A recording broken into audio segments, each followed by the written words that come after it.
There is a fate in the galaxy worse than dying. It is not being allowed to. Picture the worst wound a body can survive. Limbs gone, organs failing, a mind drowning in pain. Now picture your reward for surviving it. They don't let you rest. They seal you inside a coffin of iron and ceramite. And they wake you screaming 1,000 years later. This is the Dreadnought, and it is not a machine. It is a tomb that walks. Let's strip away the legend, layer by layer.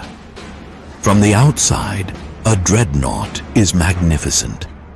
A towering engine of war, weapons for arms, a fortress standing on 2 legs.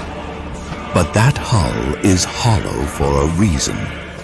It was built around something, around someone. Peel back the sacred plating, and you don't find an engine. You find an amniotic tank, a sealed sarcophagus filled with cloudy life support fluid. And suspended in that fluid is what's left of the pilot.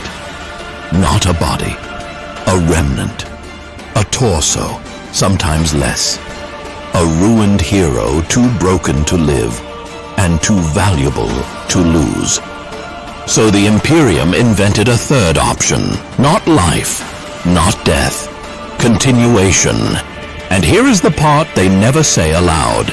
The armor isn't there to protect him. It's there to contain him.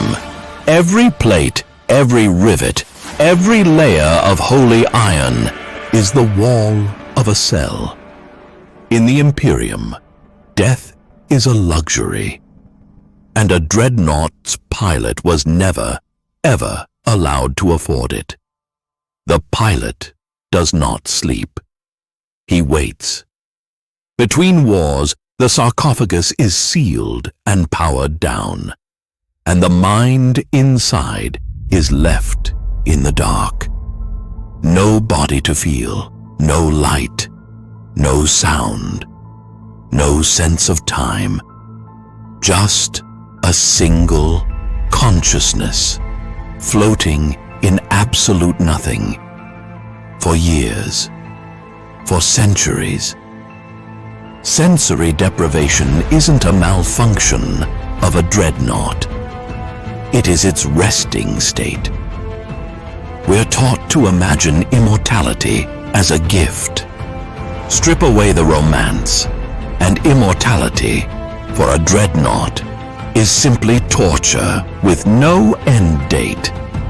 A mind kept conscious long enough to forget it was ever a man, and never long enough to be allowed to die. The greatest heroes of the Imperium are rewarded with the one thing no one should ever have to survive. Forever. So how do you chain a broken mind to a metal hull for 10,000 years? You build a bridge between flesh and machine, and the engineering is as brilliant as it is monstrous. Cables and neural spikes driven directly into what remains of the brain and the spine, splicing a human nervous system into the frame of a war machine. When the Dreadnought walks, he walks.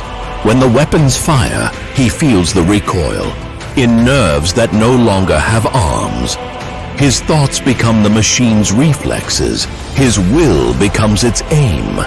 There is no driver and no vehicle.